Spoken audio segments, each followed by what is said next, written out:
Hi everyone, I'm Kyle Dyer and welcome to Colorado Inside Out on this Friday, April the 12th. Let me introduce you to this week's panel. We have Patty Calhoun, founder and editor of Westward, David Kopel, the research director over at the Independence Institute, along with Penfield Tate, Denver attorney and former representative and former state senator of this legislature. Good to have you as well, Pen. And Luigi Del Puerto, editor at Colorado Politics and the Denver Gazette. Haven't seen you in a while, Luigi. Thanks for coming on. The power outages that Xcel Energy proactively ordered last weekend before those strong winds plowed the Front Range over are still the talk, especially considering not everybody affected received the proper warning, and the restoration of the power was very slow in some areas, which affected schools and some businesses. So Patty, let's start with you. Has been quite a thing this whole week. Well, if you remember the Marshall Fire, and who doesn't, who was here at the time, just the amount of devastation when no one was really expecting it from high winds in December, you can understand why Xcel thought they should take preemptive action, because you would never want to see that kind of problem again. And Xcel had some culpability in that. The problem here is their communication wasn't good with the 55,000 people or businesses they said they would turn off. It comes at 3 o'clock on Saturday. A lot of people said they got no warning. There would be businesses without power right next to businesses with power, restaurants that lost food, the food bank in Boulder, which lost food. So that was an issue. The communications weren't great. There wasn't a lot Xcel could do about the almost 200,000 other places that lost power, except repair it as fast as they could. And as we've heard, they're doing a pretty good job on that too. The real question is, was it a smart move to proactively turn off power, primarily in Boulder County? Well, here's someone from Boulder County. And some people in my family lost power. Fortunately, I didn't. People should get ready for more and more of this, because we've gone down the same path as California and Hawaii, where the political powers force the utility to give all kinds of ratepayer money as subsidies to politically favored businesses. And that comes at the cost of strengthening and we're protecting the grid transmission system. When you force the system to transition to solar and wind and be reliant on those, well, the sun doesn't always shine and the wind doesn't always blow. So I'd urge people who can't go without electricity, like they have a home oxygen machine or a restaurant with a refrigerator, you need backup. One option is get a generator and ideally get it hooked up to a natural gas line, because natural gas is very reliable. And then the other option, maybe do both, is get solar power on your roof, and then you can have a battery storage that goes with it, so at least you can keep the oxygen machine going, because you can't count on Xcel to save your life anymore. Penfield. It's an unfortunate situation. First, from a policy point of view, I think Xcel did the right thing being proactive and deciding to preserve the system to avoid another Marshall situation. There are some areas where we ought to just cut power. But clearly, if you make that decision, you've got to let as many people as possible know we're going to cut power to these areas. To David's point, I understand the concern about how ratepayer money has been used to diversify the power production base, but we need to transition to renewables like solar and wind, and I don't think that doing that created the problem here. Do we need to look at undergrounding more power lines? Yeah, probably. We get wind here. We now know what the impact of that is. I don't necessarily favor everybody getting a generator, but clearly going solar if you can afford it on your home, and that's the big issue. With many of these alternative power sources, they may be the right thing for the environment, but they're cost prohibitive for too many people still. The governor is not happy. His office, I can imagine, has been bombarded with calls from people who have lost power. He also asked the Public Utilities Commission, that's the regulatory agency, to investigate what happened. Presumably, they're going to ask Xcel for their communication plan. But I think David is correct. People ought to prepare. This is going to be the regime going forward. This is a dry run for Xcel. I don't think it's going back to where things were before this preemptive strike, if you want to call it. And by the way, I come from a country where unfortunately, blackouts and we call them brownouts happen all the time. And I think we're going to see those more and more here. Okay. As Luigi was mentioning, the Colorado Public Utilities Commission is holding a public hearing next week, but you can submit your thoughts anytime leading up to that at engagedora.org. The Xcel situation wasn't the only dust-up that emerged last weekend and spread into this week. We are dealing with a lot of partisanship here in Colorado, within parties, between parties. David, let's start with you. Well, we've got Secretary of State Jenna Griswold, the Democrat, and Colorado Republican Party Chair Dave Williams, two of the most ridiculous characters in today's Colorado politics.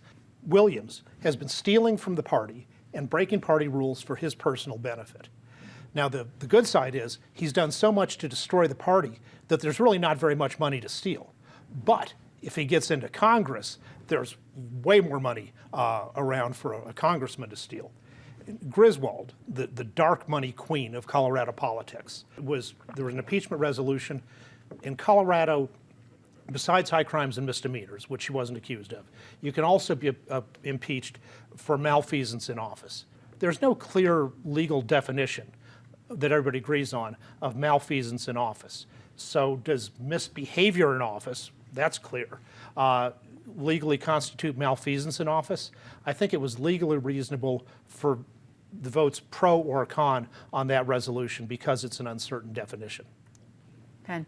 You know, Williams, the chair of the Republican Party, I won't go so far as to say he's stolen money, but money is gone. The party is making weird endorsements in primaries, which both political parties historically have avoided endorsing primary candidates. Then you see parties either removing reporters. There used to be a time when you were dying and begging to have a reporter show up to one of your political meetings so that people would know what's taking place. Now they're expelling them. You have parties then censoring activists and other people, saying you can't participate, you can't show up, you can't come to meetings because we just think you're a bad person or we don't like what you've done. So we don't even respect freedom of speech to that extent anymore. You know, I grew up arguing with a whole bunch of people I didn't agree with, but I understood they had a right to disagree with me. We've lost that, and I don't know how we get that back. And that's why we keep watching incident after incident after incident, because part of the fabric of just fair play is gone. I'm just curious, since you used to work in the legislature, does it particularly smart for you? Does it hurt for you to see what's happening? It does. It bothers me. I have informally reached out to a couple people in the body and just passed along messages saying, you know, you can't behave like that. You got elected to be part of the process. People have to, you win some votes, you lose some votes, then you move on to the next vote. Well, what did they tell you when you tell them, hey, you can't behave this way? They just say that's the way things are now. People, it was always important to win or lose, but it's gotten to be some sort of weird blood sport now, and I don't quite understand it. You know, the governor on the sort of the far end of that spectrum is trying this idea of disagreeing better, which is, okay, Republicans and Democrats clearly disagree, but that it's fine to talk about the disagreement, and we're not being polite or we're not being nice. Those don't solve problems, but we got to work through these issues through dialogue and conversation. To me, what happened in Pueblo and Sandra Fish getting kicked out, wasn't that the most consequential event or development that deals with transparency and the free press or the First Amendment? The legislature passed a law that upended 50 years of open meetings law, which the governor signed in a heartbeat. They didn't even give people a chance to lobby for or against signing it. And that law effectively said, or effectively allowed our lawmakers, your former colleagues, the ability to hide things from journalists. To me, that's the most consequential thing that happened in the last couple months. Mm-hmm. Patty? Well, Luigi's definitely right about that, but let's go back to Dave Williams on Friday. First of all, lucky for Sandra Fish. You think about it, although she did drive to Pueblo, she didn't have to sit through hours of that assembly. And in the meantime, she made headlines around the world. First of all, Sandra Fish is not a rabble-rouser, know-nothing. She's a data expert, a journalist of long-standing reputation in this town.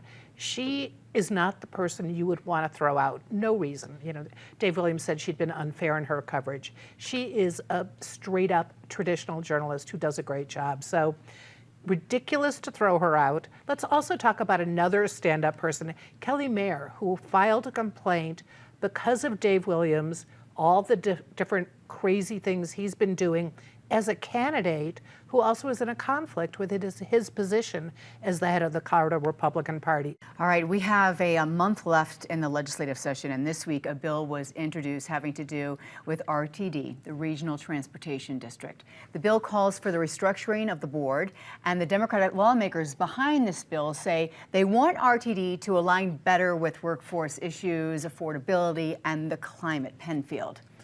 I would submit the issue with RTD is it started as the bus company. Then when Coloradans said they wanted light rail, it became a transit company. But fundamentally, all the people there were bus people. They didn't know how to run a transit system.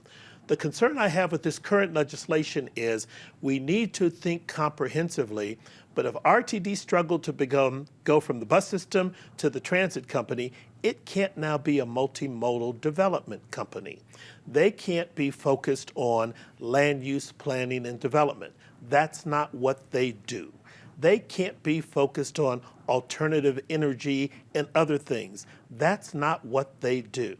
They need to figure out how they work with surrounding communities and figure out how to get people from point A to point B as quickly, as efficiently, and as inexpensively as possible, and that will promote utilization and ridership. Building all the bike lanes in the world isn't going to work. Restricting parking and traffic lanes isn't going to work if you don't have viable, affordable transit, and we don't have it. I'm not convinced this bill is going to get us there. So this proposal brings down the board from 15 voting members to 7, 2 of whom are going to be appointed by the governor. In theory, or at least that's what they're saying, they want RTD to be a part of this grand solution to transportation, housing, and climate. And RTD has fundamental problems about keeping crime out, drug problems, keeping the trains on time. You know, they're considering, for example, whether electric buses are good for the region.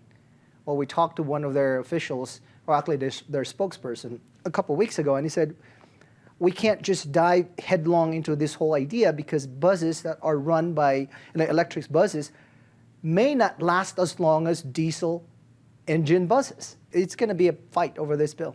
Mm-hmm. Patty. Well, we remember that at one point they were all appointed. Now this is then the solution was to have them elected, which makes them accountable to voters, allegedly. But really, who pays that much attention to RTD meetings? They pay attention when the A line breaks down, and it's going to be down again tomorrow for some repairs. They pay attention when their buses are late. They pay attention when the mall is a mess. That's when they pay attention to RTD. So you don't really have watchdogs paying close attention to this critical group. Will it help if they're appointed or some are appointed? Maybe, but Penn has it right. It is such a vast job that it's not just the people who are on the board. You have to look at what their mission is. You have to look at who they hire to work on the density plans, to work on the public transit. And he's also right that until we get public transit going, the bike lanes are just not going to keep Denver moving. Mm-hmm. Well, once again, democracy's on the line. We currently have a 15-member elected board. My understanding of the bill is that would say in the future only 5 elected members and 10 members, the controlling majority, appointed by the political establishment. And that's obviously not going to make RTD more responsive to the needs of riders. The objective of this erasure of democracy is the theory that they're going to then get an RTD board that'll somehow make people live like the big planners want. They want us in dense transit villages because the only way they can make the economics work is if everybody lives right at a bus stop. Well, people don't want to live like worker bees in Hong Kong style housing. Most people want more space for themselves and their family, and they don't want to spend an hour on RTD when they could drive the same place in 15 minutes. You know, ultimately, RTD was created by the people to serve the people. This bill turns it around and says the people exist to serve RTD. Okay.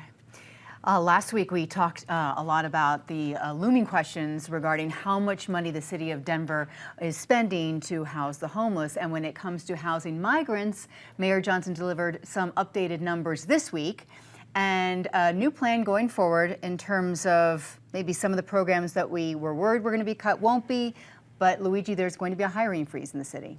They're pulling money away from what the money was allocated for in order to pay for this crisis that's now in Denver. And it's a big amount. It's $90 million. Now, of course, you know, the mayor once said it's going to be 180 million, and then he said it's going to be 120 million. I can't help but think, okay, what are you trying to say that, okay, it's half of 180 million and therefore that's a good thing? It's $90 million of unallocated funds that's going to this crisis. It's a big problem. It's not just that he's cut the 180 million down to 90 million. He has also definitely cut services that Denver has been providing to migrants. The shelter they've been offered, it's going to be cut from, say, 42 days, I think, for families. You're going to overnight, basically, or 2 days. They are definitely, I like the asylum program they're coming up with, maybe up to 1,000 migrants they will work with to get work permits, get asylum, help them integrate. But at the same time, they are saying to other migrants, don't stay here if you possibly can leave. We have to look at, Johnston he's still cutting, he's not hiring. Departments are going to have to cut 2 to 4%, but he's also cutting the services to migrants. You know, it is darkly funny that after all the sanctimonious sanctuary city talk we had from officials, including Mike Johnston, in the past years, you now have his officials going out and saying, oh, leave here, we're terrible, go to New York City or Chicago, it's better there. I'm a former New York City resident. It's way worse in New York City. They are far more overwhelmed with their influx than Denver is, and the taxpayers and longtime residents of New York City, many of them who can afford to, are fleeing and getting out. You know, as we always do, we have to start with the proposition and understanding that everything Denver is dealing with is a function of the federal system and the fact that we don't have a comprehensive, coherent, logical immigration structure and set of laws in this country. And so everybody's fending for themselves, trying to figure out what to do in the absence of what should be the federal framework. That being said, I get where the mayor's coming from. You know, you have people here, whether you ask them to be here or not, you have to serve them. You have to address the issue because it's a function of making sure the entire community functions. It's just like we talked about with the unhoused population. You can't just let people lay on the street wherever they feel like it. You have to address the situation somehow. So I think the mayor was right to open temporary shelters, to open other places where immigrants and other people could go and receive services. It looks like the huge influx has subsided, so it's right to reduce those services. But what's interesting is as money gets diverted, and particularly as you do a hiring freeze and you capture vacancy savings, you reach a point, depending on where you get the savings, some functionality in city government may be lost forever. If there are some jobs that don't get filled, you may never be able to fill them because the agency will change. Now, maybe that's a good thing. Maybe that's because it was not necessary. But I think in many instances, we're going to see a reduction in services that's going to be permanent. Is there a time frame as to how long this hiring freeze may last? I didn't see that. You know, it's going to have to at least be 1 fiscal year, if not 2, because if you don't stretch it out and you start filling positions again, You don't realize the savings. that's right. Yeah. You don't realize the Yeah. savings, and you know you don't have the funds. You're in a budget crunch all over again. Just really quickly, I know, Ben, you mentioned that the problem starts from the border, and now we're having to deal with this crisis. I think our policy is also very confused. Now, every time I see an email from the city, it says we're a welcoming city. And if you look at Denver, for example, and you look at surrounding communities, they have been very clear. Colorado Springs, for example, Douglas County, they're saying we can't afford for you to be here. And I think that's one of the reasons why people are coming to Denver. I think that may be part of it, but and you raise a good point, Luigi, but we also have a national problem where we have inconsistent messages. This used to be the welcoming place, the land of the free and the home of the brave, and bring us your hungry, you're tired, your huddled masses. Now it's like, well, no, not really. You know, and you've got one presidential candidate saying, I only want people from nice countries. I don't know what that means, but, and so we've got an inherent contradiction we haven't figured out. And you have buses coming up from Texas. I Right. mean, what's your choice? You can be down in this border town that's crowded, or you can get on a bus. The first place I still available. think the city ought to consider suing the state of Texas and some of these other places to recapture some of the cost of servicing and providing service to people who are here, but who have been sent here intentionally by another state. Well, and then Brownsville, Texas, and El Paso can sue the federal government, which caused the whole problem. But it's certainly not fair to say that only some communities in Texas should absorb the entire brunt of 10 million illegal entries allowed by the Biden administration. Yeah, no, I agree. It shouldn't be disproportionately borne by any particular community. Mm-hmm. All right, now it is the time in our show to go through some of the highs and lows of the week. We've talked about some of the lows already, but let's continue on that so we can end on a positive note, Patty. Well, and I can bring back the migrant issue. We have to remember that most of these people are leaving truly horrible situations, and they're getting bad information on where to come here. So we have to credit people who've stepped up, the volunteers, the churches. And it's one sad story. One church in Denver was working to send migrants to Kansas, working with the church there. They had jobs for them on a ranch. And then because of blowback in this town in Kansas, because they didn't want migrants there, they didn't want to share the burden of helping people out, that's not going to work out. The sleaziest bill, perhaps, in this year's legislature is House Bill 1311, which would eliminate Tabor refunds. And it would take all the Tabor refund money, which people are entitled to by our Constitution, because the state collected too much money compared to what it was allowed to spend. And instead of refunding the money to the taxpayers, they would create a new welfare program. So, for example, a Tabor refund, you might have some taxpayers who paid $400 in taxes. They get their $400 refunded, and maybe $5,000 on top of that. That's not a refund, that's a welfare program. I have struggled with this about whether it's a bad thing or just a tragedy, but O.J. Simpson died. Whether you like him or hate him, his criminal case sort of became a referendum on whether Americans, particularly Black Americans, had faith, confidence, and trust in both police departments and criminal justice systems. This was well before George Floyd.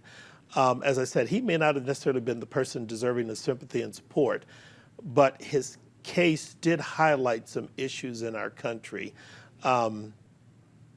Period. Okay. Well, the snow is gone, and it's getting warmer, and the roads are full of potholes. I didn't have to deal with this number of potholes when I was in Arizona, so I'm really annoyed by them. Okay.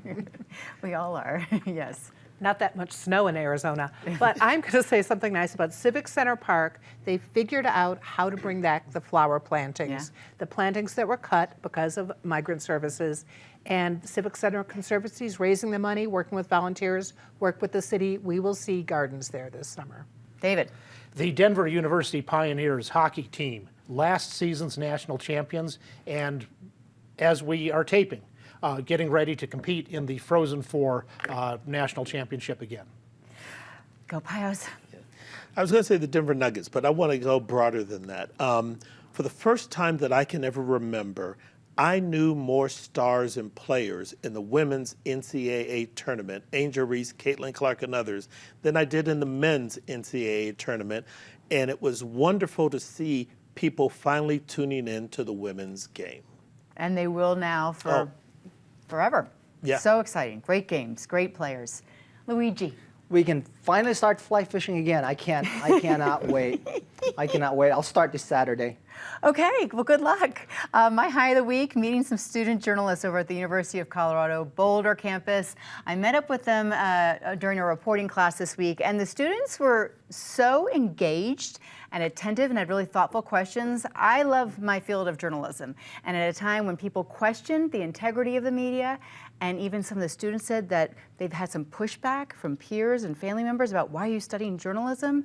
I feel fortunate to have met these great students who are really committed to pursuing degrees in reporting and writing and digital storytelling and strategic communications. They're ready to go. So way to go, kids, and way to go, Buffs. I loved it.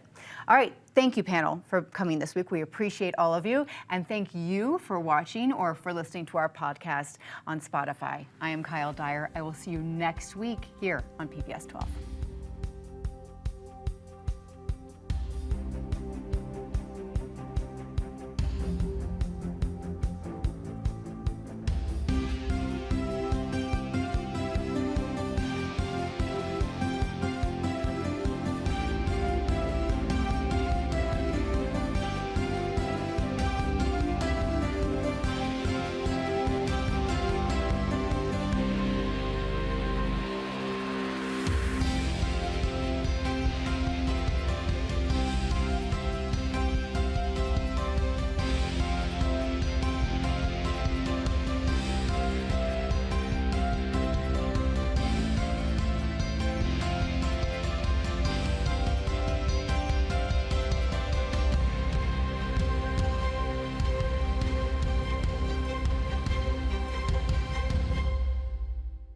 PBS 12 believes in the power of original, local programming. Help us bring more shows, like the one you just watched, by donating at pbs12.org/program support today.